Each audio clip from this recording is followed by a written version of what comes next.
Hi, Dr. B. Hi, Lilia. How are you? Good. How are you? You're doing a great job. Thank you. Are you excited? Very much so, actually. Good. So, hi, Tim. Hi, Tim. Hey, Lilani, how are you? Good. Hi, Lily. Thank you for setting these up. Did a good job. Thank you. It's all you. I'm just here as support. I like that one. You guys are superstars.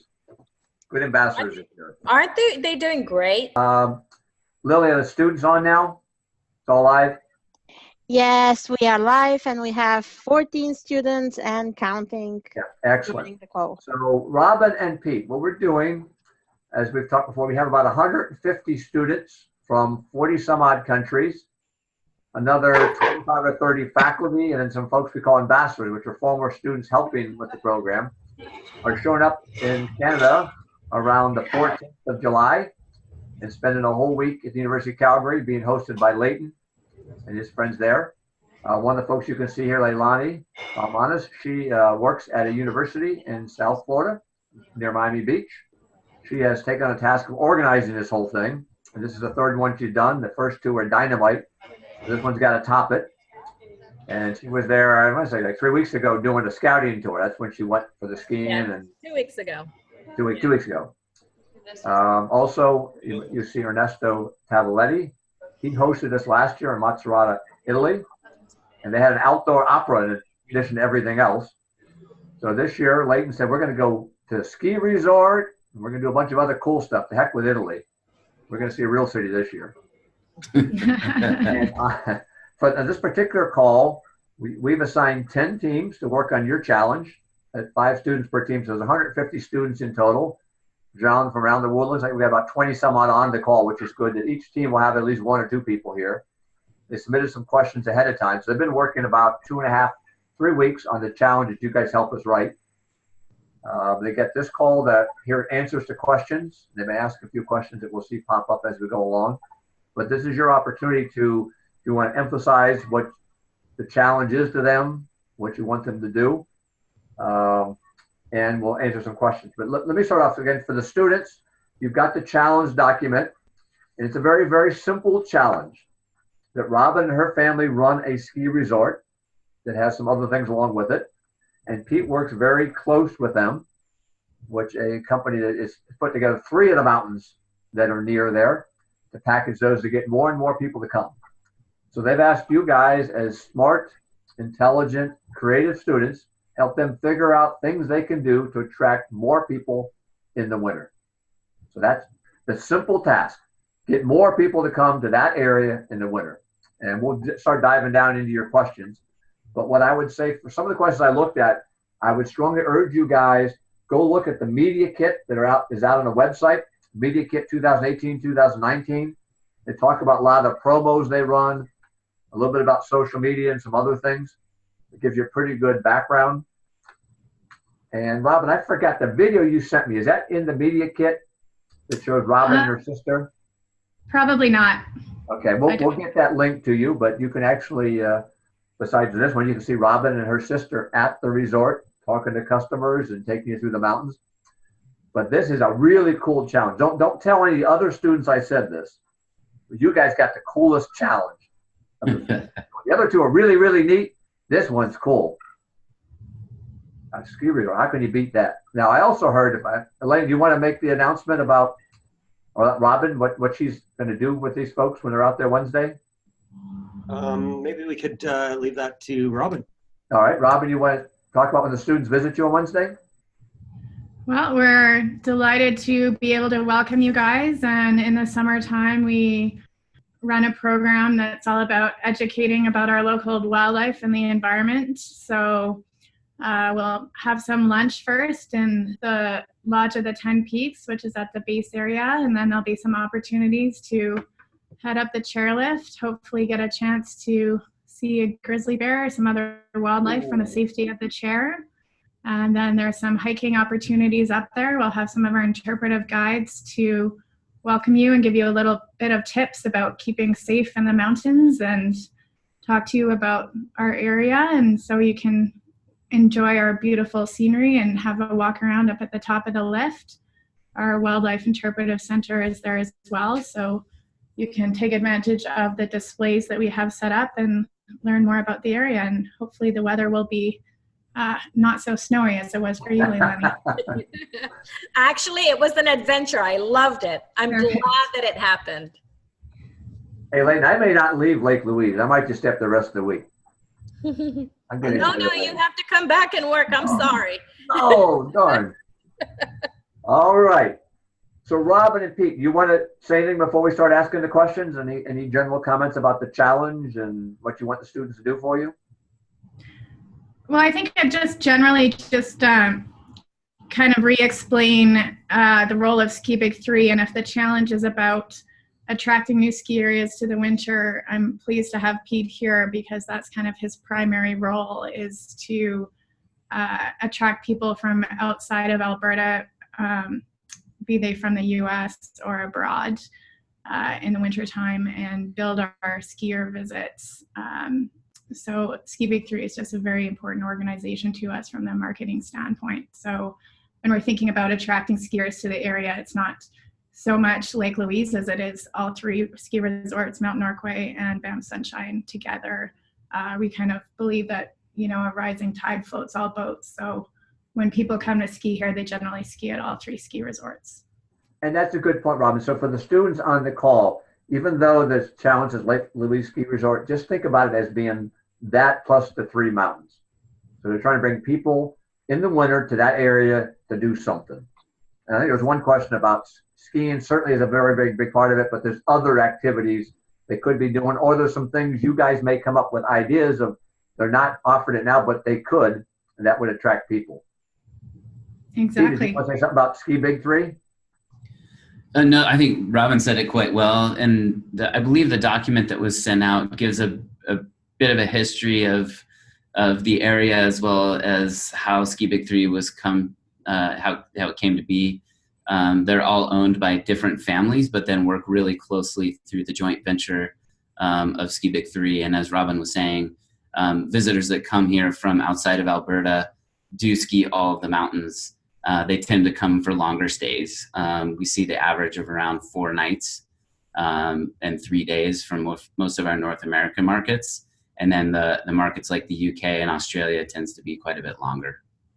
Great. Okay. Let me start off. So the first question, I'm going to read it and I'll answer partially, but if Pete and Robin, you could jump in. So the question says, is the task or the challenge more focused on marketing in general, or is it focusing on especially one customer segment? So the answer to that is focusing on bringing more people with more money to that area to enjoy the wonderland they've got there. Now, embedded in that, if you've read some of the stuff we've sent you, or if you've done some research, is right now, skiing is not a very diverse sport. Most of the people look like me. They're old, they're white, and they're male. And they're trying to find ways to get people that don't look like me to ski and spend their money at ski resorts. So while there's no particular segment we're saying to go after, we're giving you a clue is the folks like me get older and older, get bad knees. And if you're banking your business on that, you don't have a long-term business. And so this is particularly a good challenge for you guys because you're all younger and you're going to come with this and different ideas of what would attract people. I also ran across an article as I was doing some research here, and there was an article, I think we gave it to you, it's called Bring More Diversity to Skiing. I think we sent that along with you. If not, I'll send you the link. And I read another one talking about millennials really enjoy experiences more so than physical things or just traveling someplace. So I encourage you, as you approach this challenge, think about experiences. You know, you heard Robin talk a little bit about, we're not just going to go up there and take a gondola ride. We're going to experience the wilderness. We're going to see maybe bears, hike, a bunch of stuff. So we really want you guys to think outside the box, be creative. You know, challenge Pete, challenge Robin, have them say, "Oh, we can't do that. That's too wild and crazy." But they've probably heard a similar set of ideas most of their lives. So you guys have an opportunity to bring experience from all over the world, different age groups of what they could do to get people there. Again, Robin, Pete, anything you want to say about that first question about what you want to focus on? Well, I'm glad you touched on the diversity aspect, because an aging skier population is certainly one of the challenges that the industry faces, as well as attracting people who, aren't traditionally known as skiers per se. And certainly experiences is a good way to do that. So for example, at Lake Louise, we've tried to diversify our product offering a little bit in the wintertime over the last few years. And we found that is working a little bit in terms of getting new skiers. So for example, they'll come out and maybe they're afraid of skiing, but they'll go tubing. And so tubing isn't quite as scary, but then they'll see the skiers next door, so that will inspire them to take up skiers. Or we have about 11 ACMG mountain guides on our staff in our educational services department. And they interact on average with about 30,000 guests a year, delivering programs such as snowshoeing, educational wildlife tours. And while still the smallest portion of our winter customer segment, it is the largest growing one. And then further to that, the Canadian tourism organization Destination Canada, as well as Travel Alberta, are also focusing on helping tourist providers build out experiences. So that's definitely something that there are some opportunities in that realm. Also, students, there was Robin and Pete were kind of to give us access to the, I think it's called COTI National End of Season Survey 2017-18, which we provided to you. There is a ton of data about skiers, ski areas, all sorts of stuff that you can get a wealth of information there. Probably if you're Googling, you'll find a bunch of other sources. This will be one challenge. There's no lack of information. It's a matter of you focusing what areas you want to go after and getting some data to help you understand a direction. And then they're developing some recommendations of how we pull people in. All right, and Robin and Pete, there was a couple of general questions asking what are some of the biggest achievements or things going on in the area over the last couple of years? And also related to that, how do you promote what you've got to people around the world? Marketing. Yeah, I think so. In terms of achievements, as a collective total and driving more visitors from outside of the province, we've broken records each year consecutively in terms of growth of new visitors. And that's really done through collaboration of working with the resorts, Robin and her team directly, but also with Banff Lake Louise Tourism, which is our local DMO, Destination Marketing Organization, as well as Travel Alberta, which is the provincial organization. So one thing that I've seen that works really, really well here compared to other places is collaboration across those different groups. In other places, they tend to maybe say different things to the same customer, which then confuses the customer. So we're quite aligned in that respect. We also have a very, very strong promotional strategy. I see a question on here with regards to offers, packages, and deals. And ours are very, very specific, where each month we have a deadline at the end of the month where we take something away, essentially. Either the discount shrinks or there's an added value that goes away. And those are incredibly effective at driving purchase behavior, especially in North America, where people tend to wait till the last minute to get the best deal. And when those go away, it helps drive that behavior to purchase. Oh, I hate people like you, Pete. I don't like that. Like, I always wait to the end. It piss me off, man. Hey, can you talk a little about the Icon Season Pass and what people get for that and what the deal is? Yeah, for sure. So one of the biggest changes in the industry, the ski industry, that is, over the last several years, has been an evolution of multi-mountain passes. Historically, season passes have only really been tied to a specific mountain or one little tiny segment. And what's changed is now you have one pass that's good at 30 different ski resorts across North America, and then now into Australia and into South America. And so they're really expanding into these global passes. And what that does is it allows somebody that's a season pass holder to their local mountain to be able to access all these different resorts to go to. So you have markets like Colorado and California in the US that historically haven't really left their state to ski, but now are doing in big numbers because they have access that go well beyond their local season pass. So it's really changed the dynamic of not only who's skiing and the frequency of skiing at their local mountains, but also expanding into new regions and ski areas that maybe they never thought about skiing before. When you've got Colorado, California, Wyoming, Washington, Vermont, Michigan, Australia, Japan, Chile, plus all the Canadian resorts. Cool. Are there any other services tied in with that, Pete? I mean, if you buy that, you get a gondola ride or something else, or is it just skiing? Well, yeah, you do get discounts at things like gondola rides or access to other deals. But what we do here is we work with the local lodging community. We don't own any lodging, but we work and sell a lot of lodging, everybody in town. So we're selling over 40 different properties, and we work with them to do special offers and deals. So basically, if you have an Icon or a Mountain Collective, which we're members on, you get access to special deals and offers through that.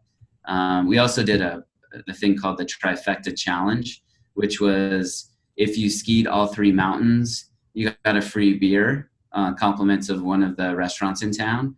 And you also got a sign that basically said that you completed the Trifecta Challenge. And what that's intended to do is get people to ski more days when they're in Banff and Lake Louise. Does that challenge also good if I do the bunny trail on all 3? Yeah, absolutely. That's all I can handle. And there was a question about the hotel, which is a great student question. They said, are there additional hotels or any cheaper alternatives, such as hostels? So for younger folks who may not have as much money yet. Yeah, we're incredibly lucky in that we have the full spectrum here. So we do have a couple hostels, several actually in the area. We even have camping that's open year round. So we're seeing more and more people bringing campers into the destination and skiing and staying at the local campgrounds, all the way up to a castle and a chateau, which are Fairmont properties. So we're lucky that we have a huge spectrum and a really wide range. And that's primarily driven for the fact that the peak visitation period for Banff and Lake Louise happens to be summertime. And so there's a large amount of hotel inventory that is available and not sold out in the wintertime, which happens to be sold out mostly in the summer. So we're really fortunate there because we have really good value in the winter. Just a fault. So if the students wanted to go find out the accommodations in an area, is there like a website? Lake Louise? Yeah, skibig3.com. Okay. So they go there, you'll build. So the person asks the question, or any of the students, if you want to go find the accommodation, skibig3.com. A lot of good information there. Yeah, and I think, part of the challenge, we're seeing as much as 80% of our bookings coming through the website. And so, we'd love to hear from the students areas where they think that's seamless and easy, and other areas where maybe it has opportunity to be clearer or better or more promotionally driven or whichever area you might think might be a little bit easier. Keeping in mind that right now is full summer for us, so we tend to see quite a bit less bookings. Like this would be June and July would be the lowest booking months of the entire year for us, and then it really kicks in August. Can I add something?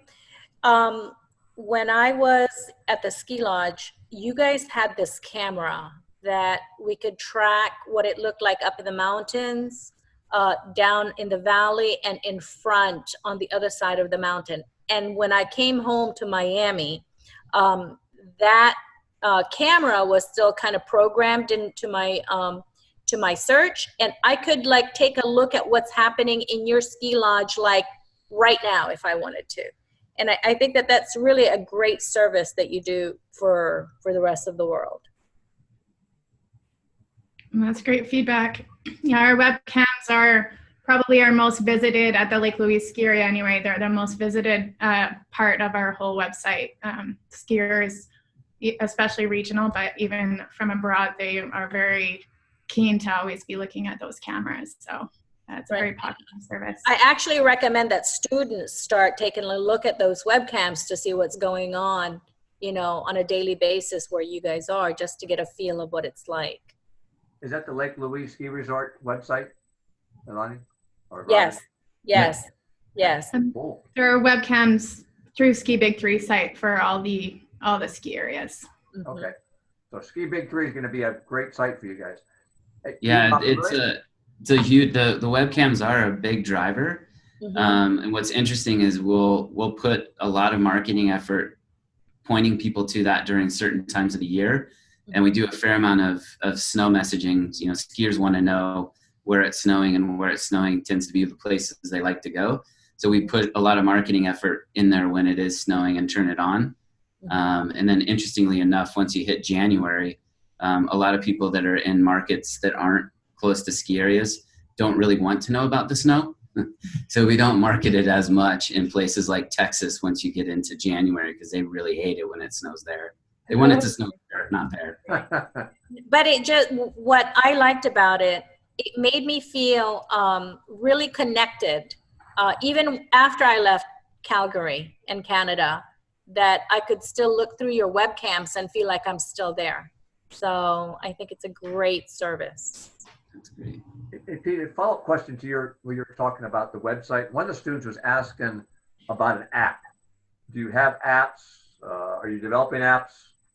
Would your customers? Yeah, we are in the process of developing an app right now. What our challenge has been is ensuring that the app somehow can be tied back to a conversion strategy, meaning that we're able to have a way for people to be able to purchase something through that app.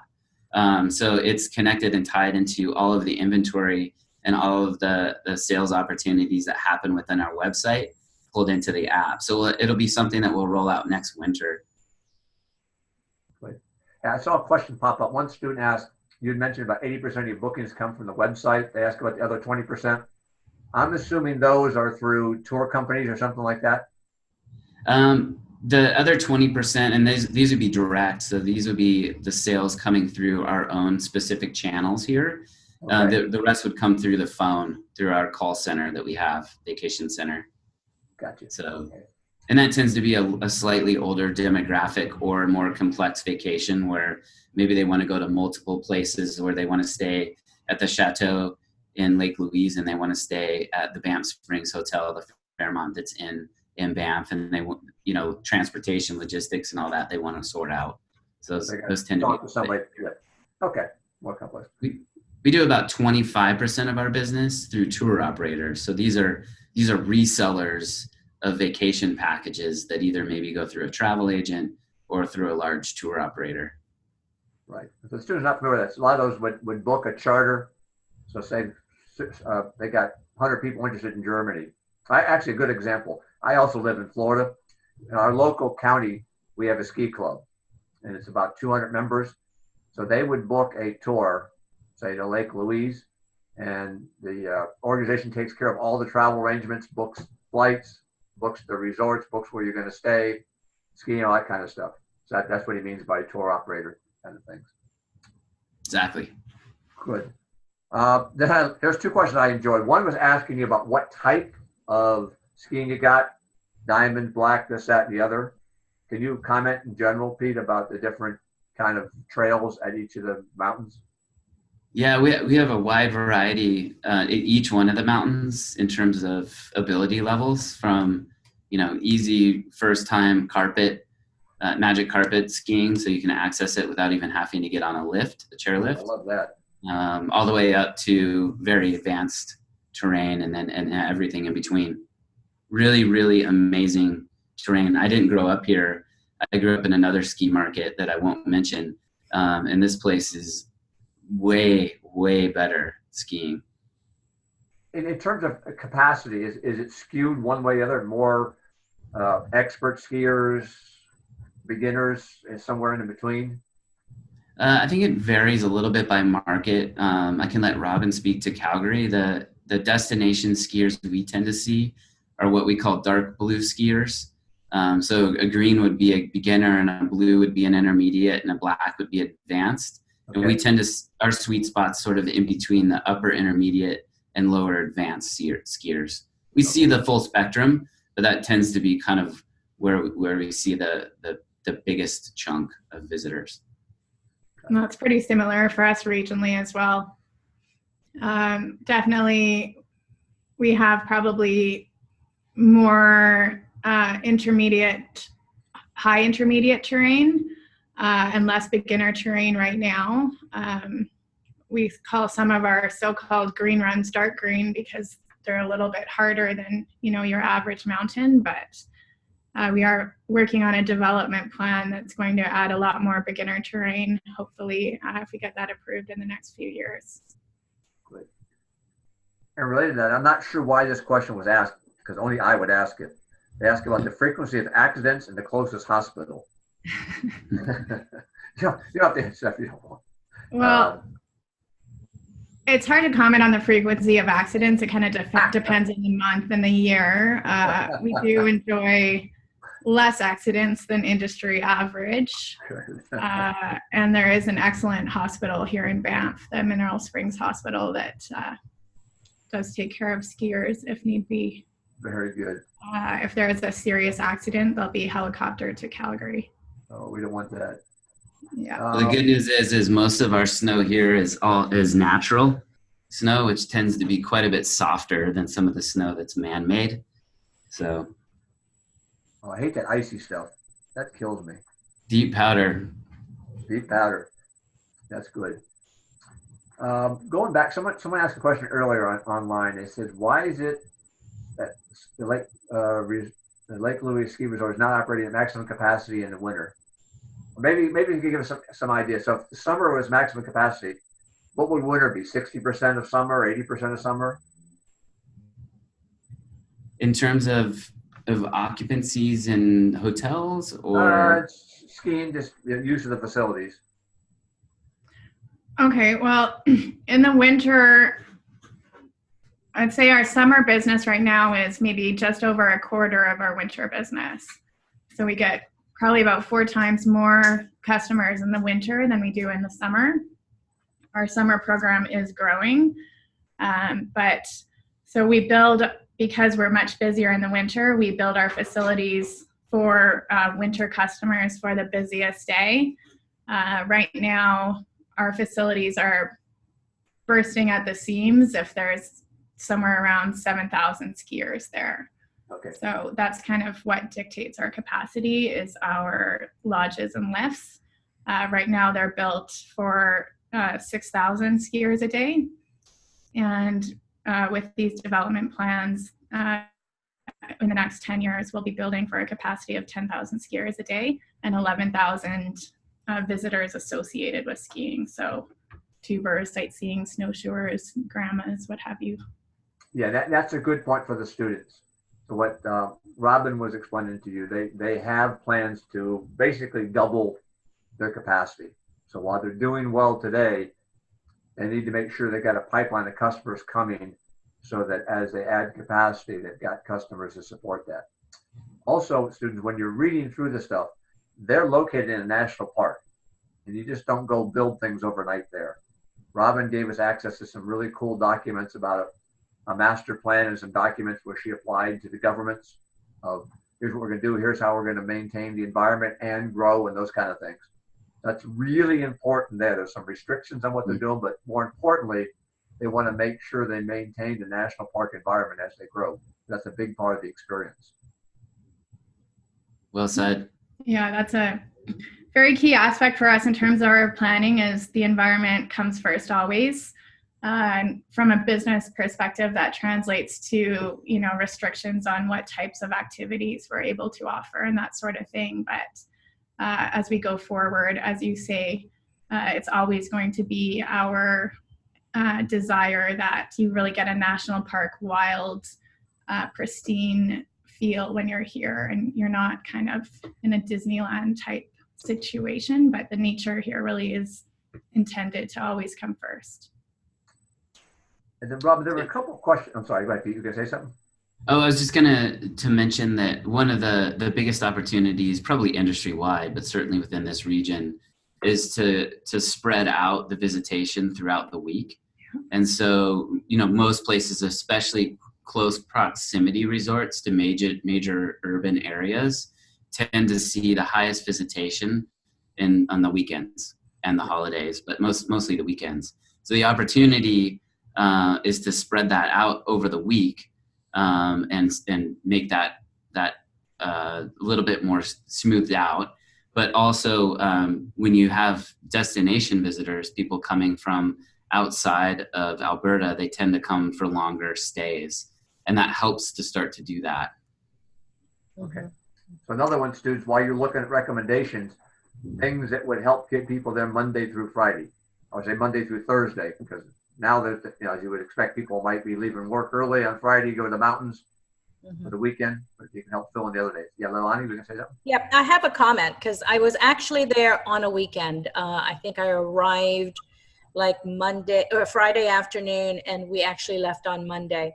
And one of the challenges that I found, not necessarily at Lake Louise Ski Lodge, but what I found it around Lake Louise, they kept closing parking spaces. And so, for example, when we wanted to walk Lake Louise, we would drive all the way to the parking area. And I would say it was like 10:30 in the morning, and it was completely closed. And then we wanted to go to another lake, I think Lake Moraine. They even closed the road to go to that area. So, and the parking areas, I mean, it's relatively small, right? And then you had to drive to where they picked you up. It's like a massive parking lot where they picked you up. You park your car there, and then they transport you back and forth by school bus.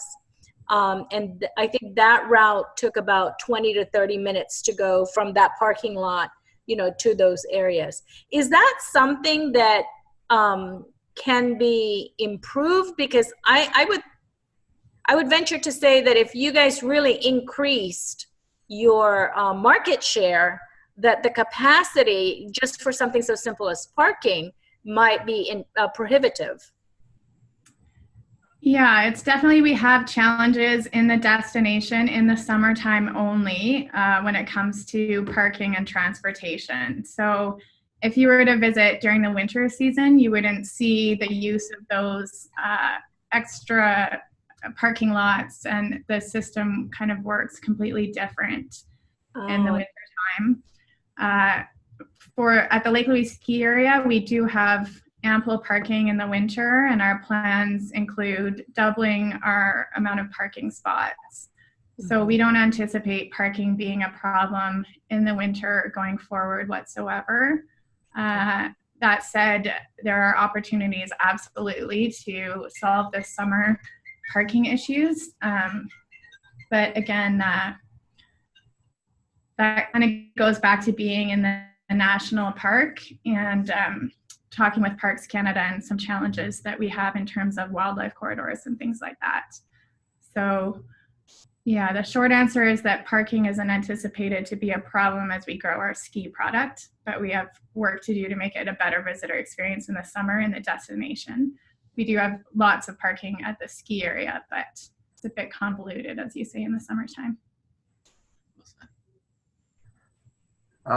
Then Robin and Pete, there was a couple of general questions about partnerships. I'm not sure exactly what the areas, but I think they're asking if you had opportunity to partner with, like I guess you did with Big Ski 3, other mountains, tour operators, some other groups to bring people in. Yeah, probably the largest partnerships that we have going right now would be the Icon Pass, which is a company by the name of Alterra. They own a bunch of ski resorts and then have a bunch of partner resorts that we're a part of. And then the Mountain Collective would be another one. And so one of the evolutions of these past programs is much more collaboration within the industry. It's moved from a place where people are trying to steal share from each other to trying to figure out how to grow the pie. Okay. How about with tour operators? Are there any particular folks that you'd call partners?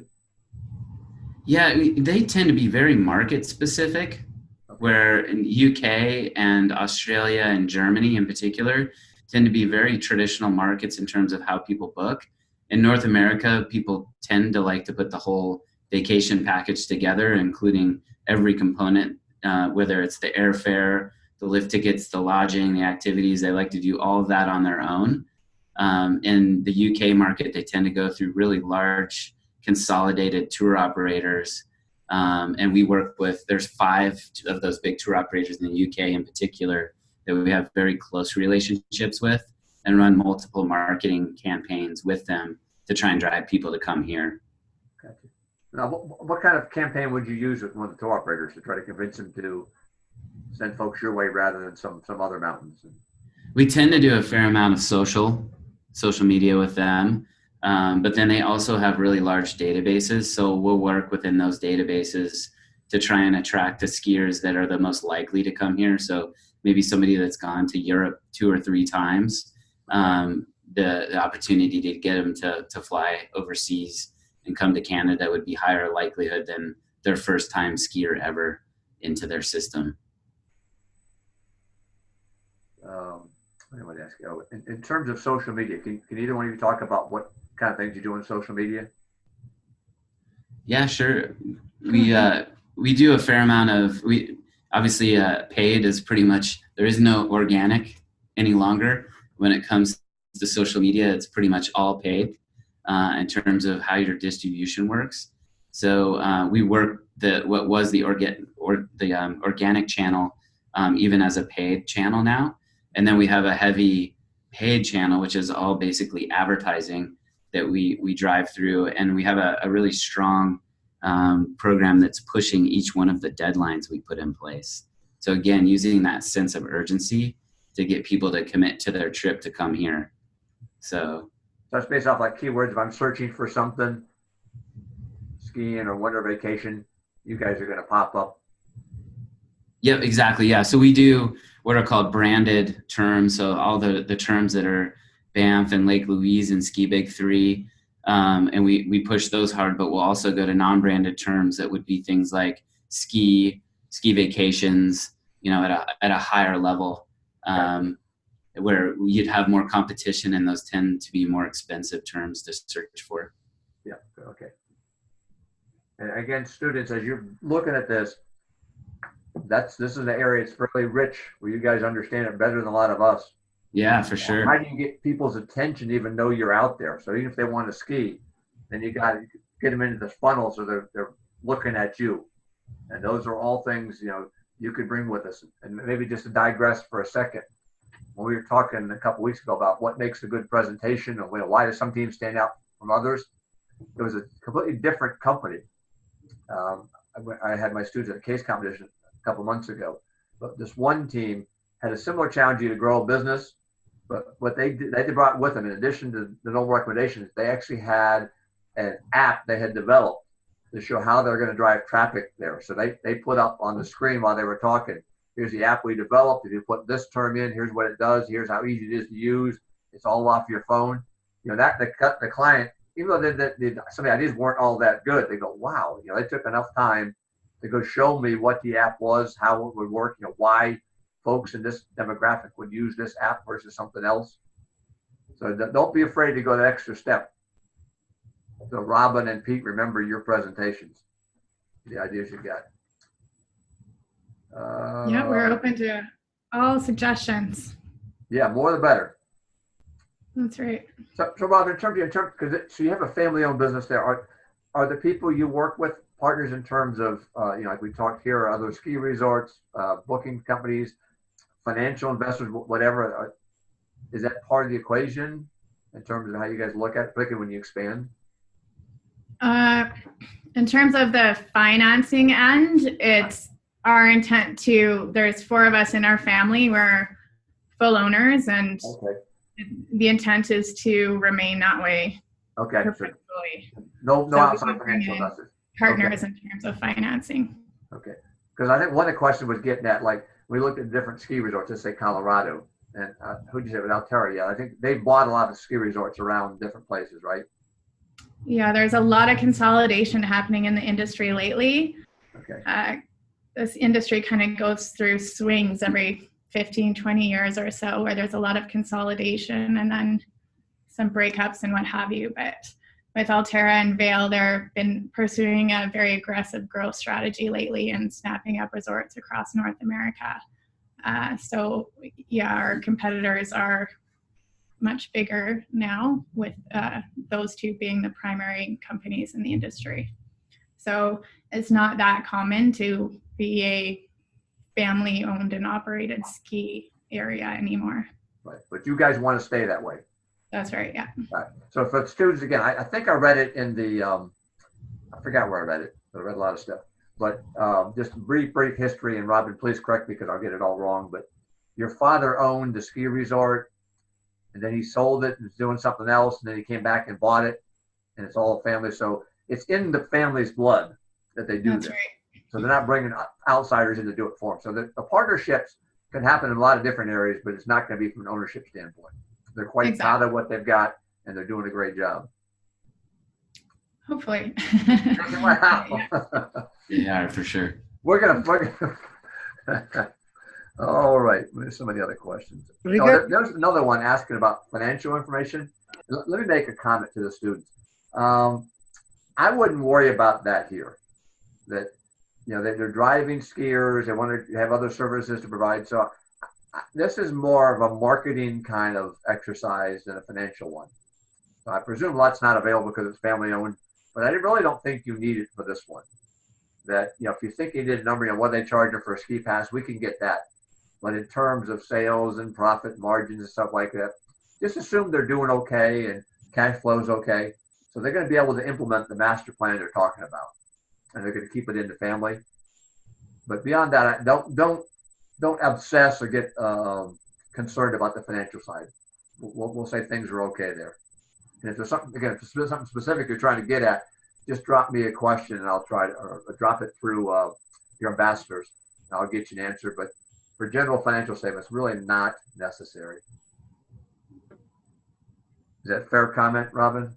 Absolutely. Yeah, I would definitely agree with that. Thanks. Okay. All right. Now, having said that, somebody asked about marketing and media budget per year. Can you talk numbers, or if you had more money in marketing, would you get more customers, or that's not the Always. Oh, Pete, I knew you'd say that. I'm asking Robin. No, you need one. Well, if you had more money, what would you spend it on? Well, we spend really, really heavy in digital. We do very little traditional. We do a little bit, but we do very little of that. It's mostly in digital. And the reason for that is we want to be able to track it so we know if it's working or if it's not. So you either keep doing more of it or stop doing it if it's not working. So we still are seeing, we look at the metric return on ad spend, so essentially ROI, but for those digital dollars being spent. Okay. And we're driving almost $4.50 for every dollar spent.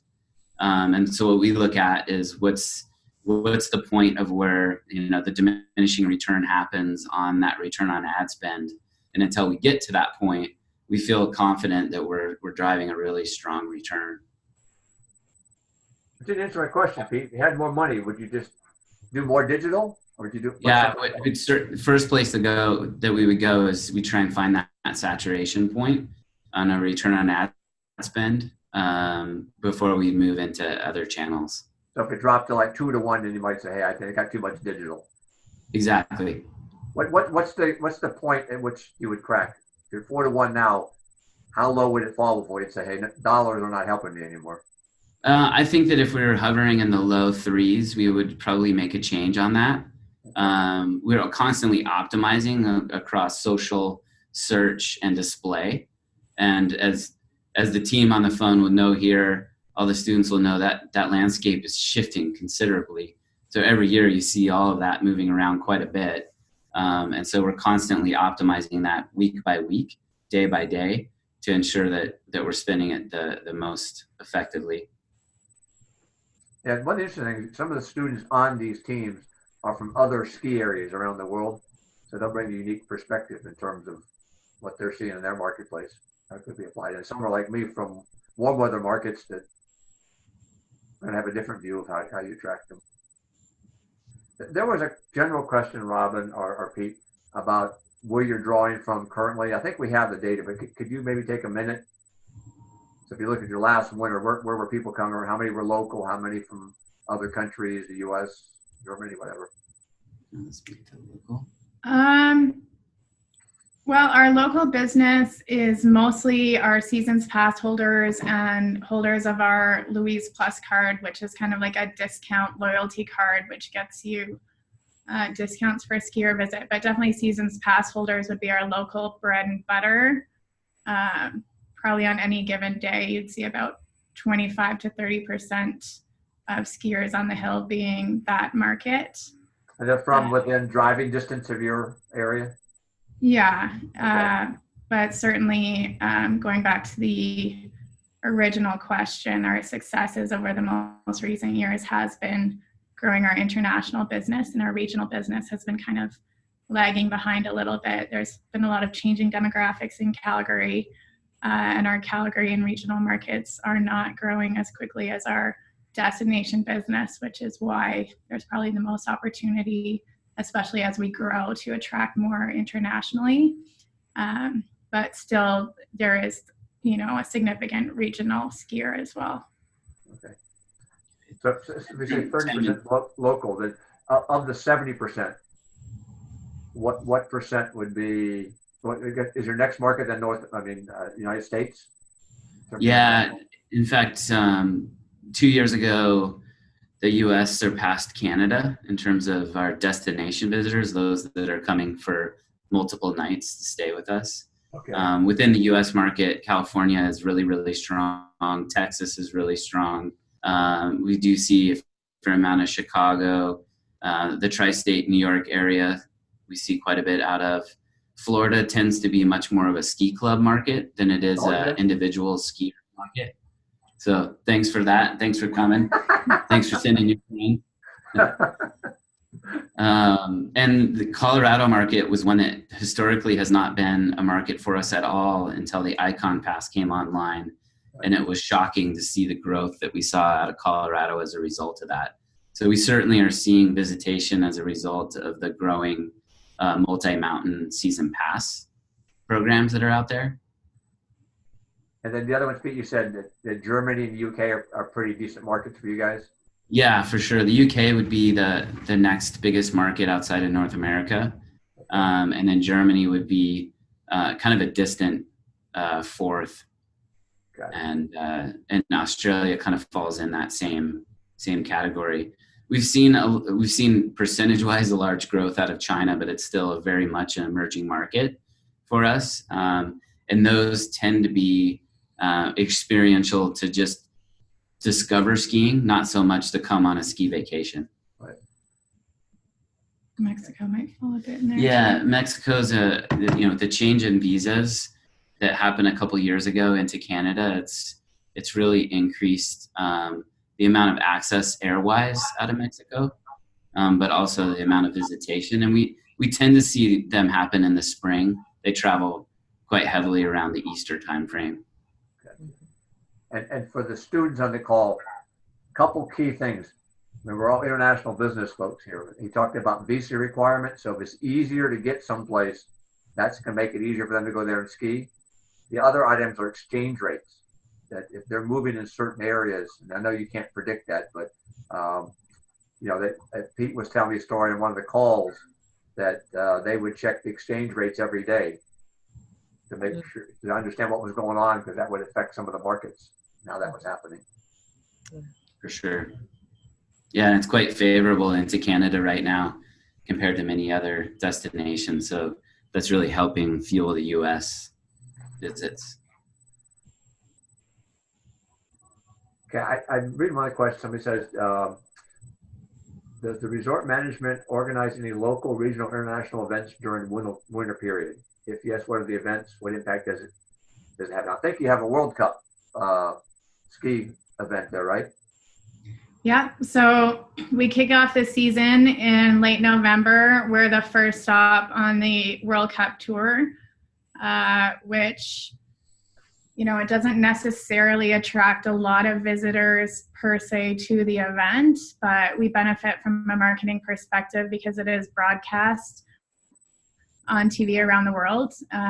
And it happens during a time, at least historically, when people were looking to make their ski bookings for the season. So having, you know, the beautiful scenery out there on TV around the world is super good for marketing, and that's you know, 2-3 week event. That's probably the biggest one that we do at Lake Louise, but then there's kind of events throughout the season such as Ice Magic and snow festivals happening in January, and each of the resorts kind of has its own events calendar, and they're definitely a good way to draw people out. What's Ice Magic? Ice Magic is what is the new one? Snow Fest? Snow Days. Snow Days. So Ice Magic and Snow Days are kind of in tandem. They're more put on by the DMO that Pete referenced earlier, Banff Lake Louise Tourism. Okay. But they involve kind of all over Banff and Lake Louise, various different things. Mostly there's a world-class ice carving competition and association, and then you'll see all sorts of snow sculptures and ice sculptures around. That's cool. Do you have concerts or anything in the winter, like Woodstock? No, there's no Woodstock. But there are concerts. Yeah, there's kind of a mixture of events that are designed to drive people to the destination to discover that event. Right. World Cup would be an example of that. And then there's other ones that are just purely more animation based. So they're designed to enhance the experience of when people are in and visiting their vacation. One of the things that might be an interesting area for the students to explore is the idea of how you might be able to expand and build experiences for individuals, because these events are great, but they only work great for the people that can travel during those time periods. And yet there's a whole lot of the other season that people would like to come. So how would we create and evolve? You know, maybe an example might be you go on a ski vacation, but you're also really into CrossFit. So maybe you could get a CrossFit pass while you're here to be able to do that in addition to your ski vacation. Maybe photography is an example, possibly yoga or dance, or maybe there's other things that we can do to create what might have been an event in the past that did that for me as an individual when I come to visit. Yeah, I think that's a good point. They call them kind of signature experiences. If you Google that, there's a few, but there's all sorts of opportunities there, and that would help us access those people all of the time rather than being in a national park. It's not ideal / even necessarily possible to put on, you know, huge outdoor music events and that sort of thing. So in keeping with the national park brand, the big events aren't necessarily probably the way to go, but those individual experiences, I think there's a lot of potential opportunity there. That's a great idea. Yeah, as soon as we didn't hear it, so what Pete and Robin said was it's called signature experiences. You Google and look up some of the stuff. I remember when my kids were younger and we took them to a ski resort. The first day was fine. Then my wife wanted to go someplace the next day. The kids wanted to go to different places, and we were all over it. And it just didn't work out well. But you know, if you had different things in addition to skiing, that would keep people there longer and happier and stuff.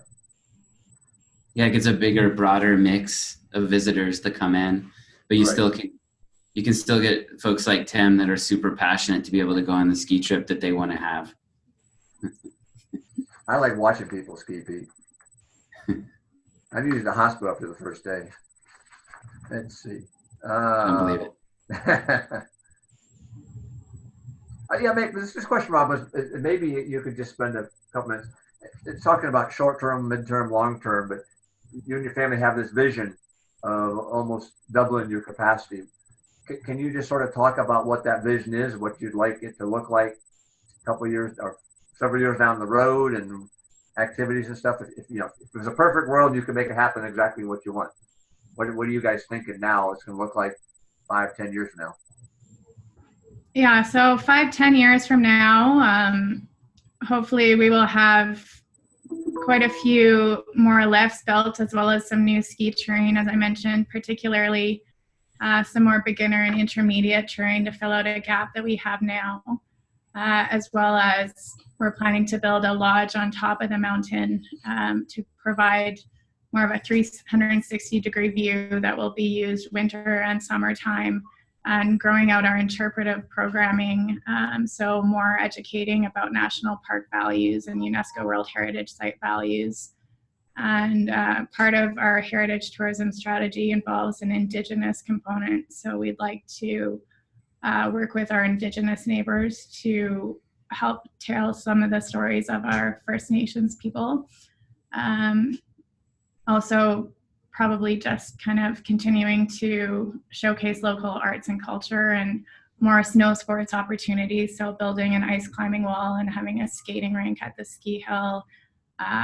You know, more programming such as cross-country skiing, building out our snowshoeing program, stargazing tours at night, and nighttime dining, as well as probably growing our weddings business, because it will be an amazing venue up there for all sorts of events and kind of educational focused What's that last activities. one, Robin? Bell, it's your what? I missed the word.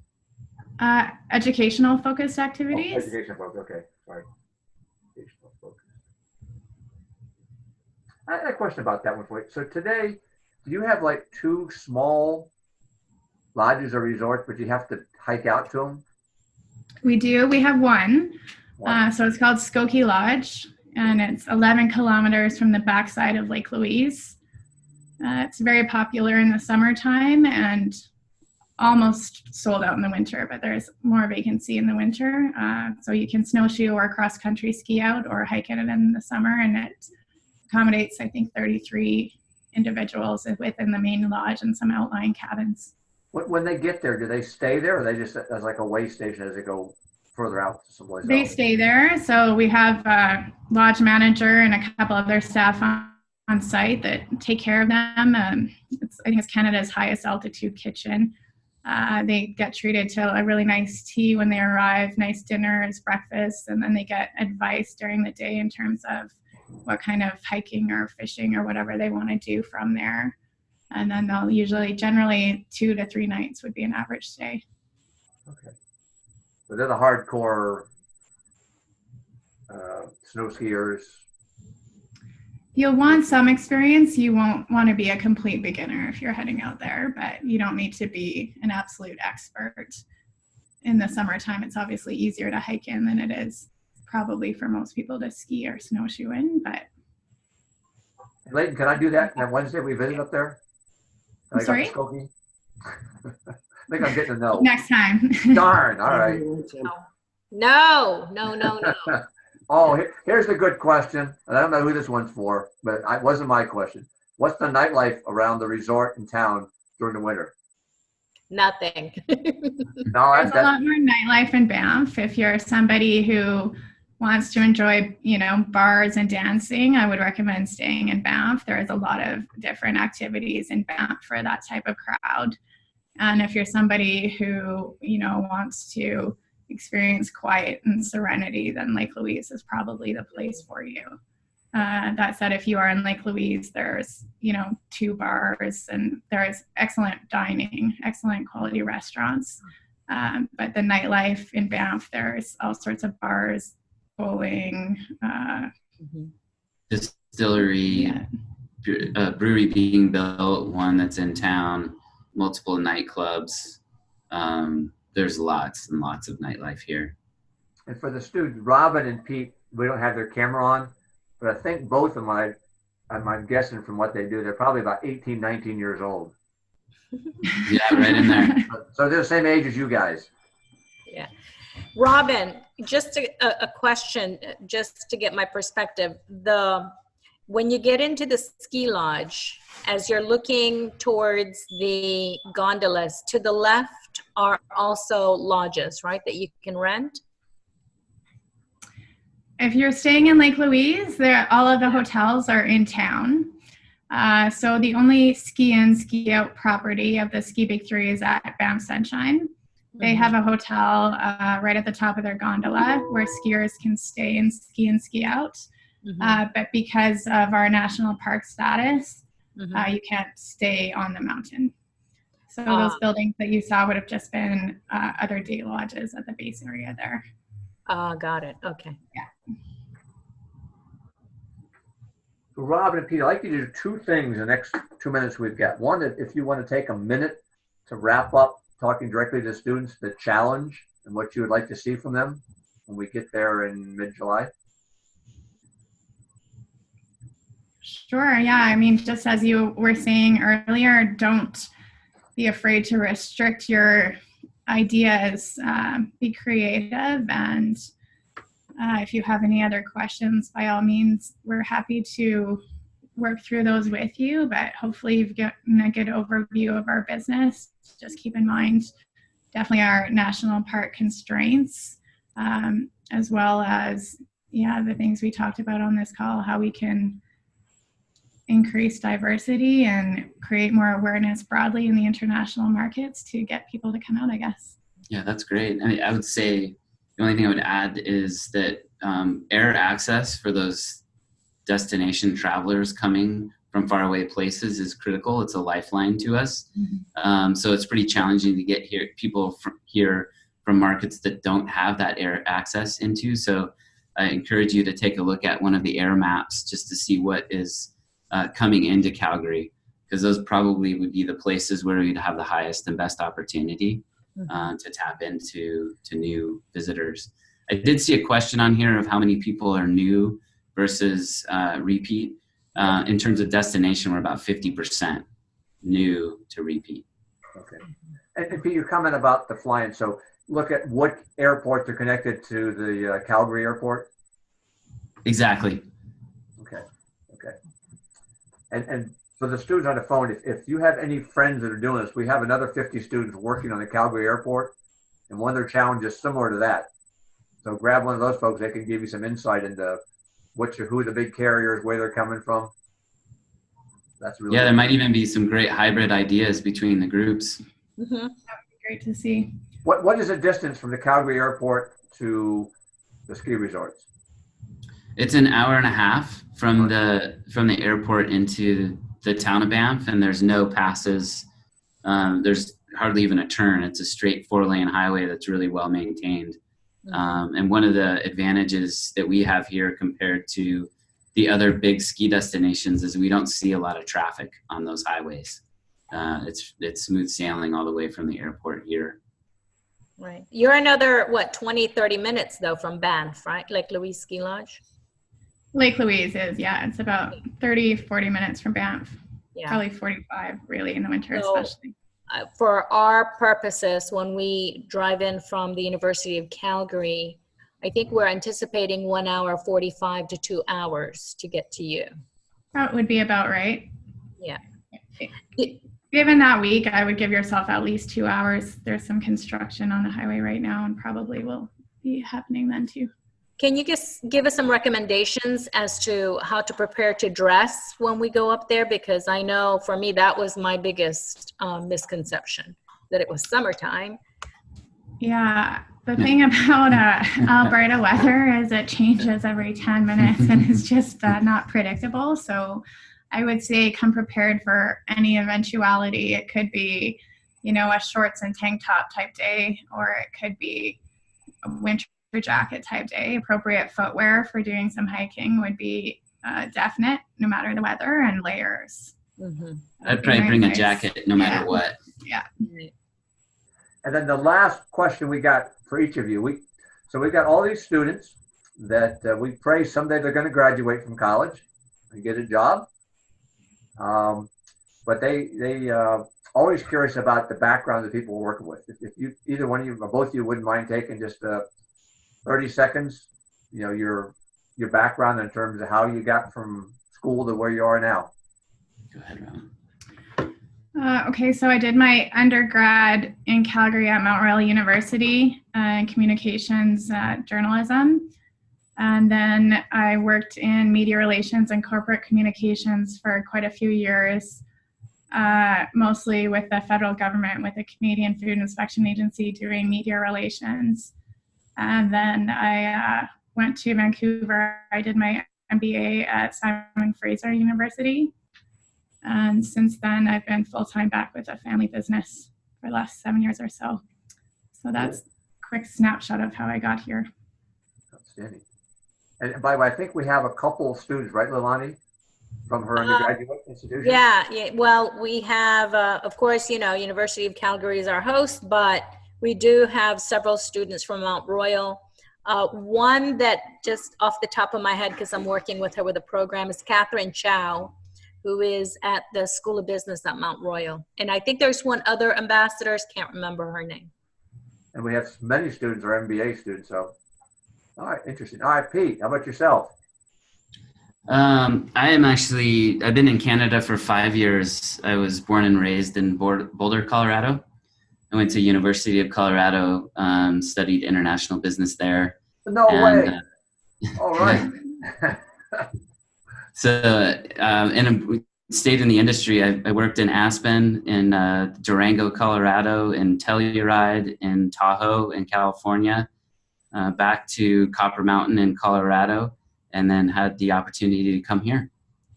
Cool. Look at that, business students. You too could be at a ski resort. This is great. All awesome places. This one happens to be the best. Wow. I agree Hopefully with we you. need more staff as we grow, so you never know. Yeah, exactly. Oh, well, we have a history that, Ernesto, I believe we had a student last summer who worked on the X-Culture, got hired by one of the companies that we dealt with in Italy. I think it was espresso manufacturer.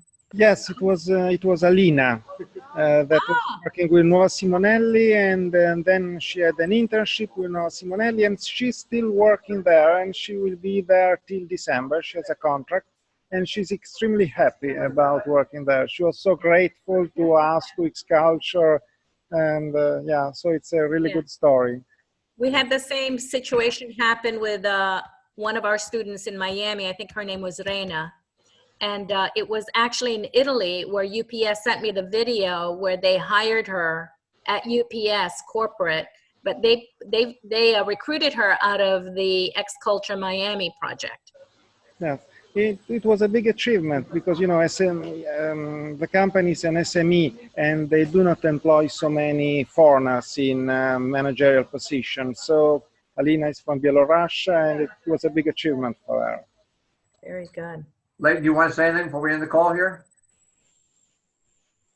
Not particularly, but I'm just really thrilled to have Lake Louise on board. This is going to make it a fantastic experience for everyone. So thank you so much, Pete and Robin, for doing this. I honestly can't thank you enough. Yeah, Robin, please pass along our thanks to your entire family. And Pete, we appreciate what you guys are doing. The students are excited. I'm excited. All of us are excited to come see you guys. Yeah, and just Thanks for the opportunity. Just as a reminder, we are going to be at Lake Louise on Wednesday morning, approximately, what did we say, 9-10 o'clock, right, Leighton? And then we're going to leave there and go to Banff and hopefully be able to walk around Lake Minnewanka, I think is what we're going to try to do that afternoon. And hopefully we will see each of you, or both of you, on Friday for the presentation at 1 o'clock at the University of Calgary at the Rosen Center. And then hopefully you and your family, Robin, and you too, Pete, can join us at the gala, which is going to be at the Petroleum Club in Calgary on Friday night at 6 o'clock. Great. Well, we will get back to you in terms of who will be exactly where, but looking forward to the visit. Okay, great. Robin, thank you so much. Thank you very much, Thank everybody. you. Thank you so much. Thanks for your time. Bye-bye. Thank you. Bye-bye. Ciao. Ciao.